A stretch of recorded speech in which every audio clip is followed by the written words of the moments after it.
Well, back to the story of Rugby Australia announcing that coach David Rennie will be sacked with immediate effect and to be replaced by Eddie Jones ahead of the 2023 Rugby World Cup. Mr Jones previously coached Australia from 2001 to 5, and most recently coached England for 7 years. He rejoins the Wallabies on a 5-year deal. That'll see him coach Australia through to the 2027 World Cup on home soil. And Rennie was let go after a string of lacklustre results, which saw Australia win just 5 of its last 14 tests. For more on this, let's bring in Phil Kearns, a former Wallabies captain and 2-time World Cup winner. Phil Kearns, you've said in the past you'd like to have seen Eddie Jones lead the Wallabies to the 2027 World Cup, but he's arrived a lot earlier than that. Will it make a difference? Well, I mean, you're looking at the records there of the two guys involved. You've got Dave Rennie at 37% and Eddie Jones at 73%. So it does tell a very different story. Let's not denigrate the work that Dave has done. He's actually done a great job in bringing through some young talent. He was forced to. There were so many injuries along the way, and he was able to keep together a squad that was, still competitive at the end of the day, but they just weren't getting the W's as opposed to the L's that rugby supporters and Rugby Australia definitely want. Do you think Rugby Australia had very little choice here, and is it too late for him to have a decent run at this World Cup? I don't think it's too late. I mean, we've seen that England have made that choice to get rid of Eddie, only a month or so ago. It would have been ridiculous for Rugby Australia not to talk to Eddie Jones. All rugby supporters in Australia know how successful Eddie's been.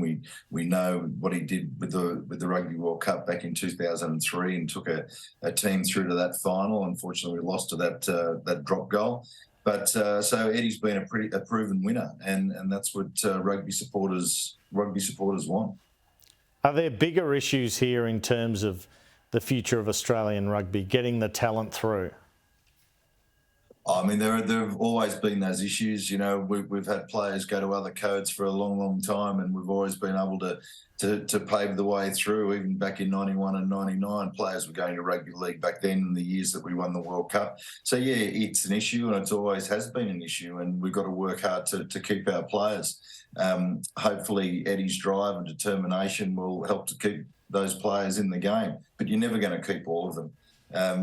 Rugby Australia's gone through a pretty rough time over the last decade in particular. And we had a horrible period a few years back, but the new management and new board has seen a turnaround in those fortunes. They've been very effective with a bunch of real, people with their heart and soul in that job, and they're making some good calls. And, hopefully this one to bring Eddie on board is also going to be another one of those good calls. How do you think Eddie Jones's coaching methodology will differ from Dave Rennie's? Oh, I think Eddie is renowned as a hard taskmaster. He demands excellence. He demands. He doesn't put up with mediocrity, and he selects proven winners. He's done that with the England team. Their success record of 73%, taking them to Grand Slam titles, taking them to World Cup finals. He's a proven winner. He did it with South Africa when they won the World Cup. So Eddie is a proven winner, and that's definitely what Rugby Australia will be looking for. He is a hard taskmaster. He's going to push people to their limit, and the people who are able to get through that will be a success. And Eddie Jones thinks Australia can win the World Cup. I guess you have to say that if you're taking on the role. What's your view of any chance of that? Well, I think we started to see some green shoots in that last tour. When we had two very close losses to France and Ireland, who are the number 1 and number 2 teams in the world. But you want overall a better success rate than 5 out of the last 14, and that's something that Australian supporters demand.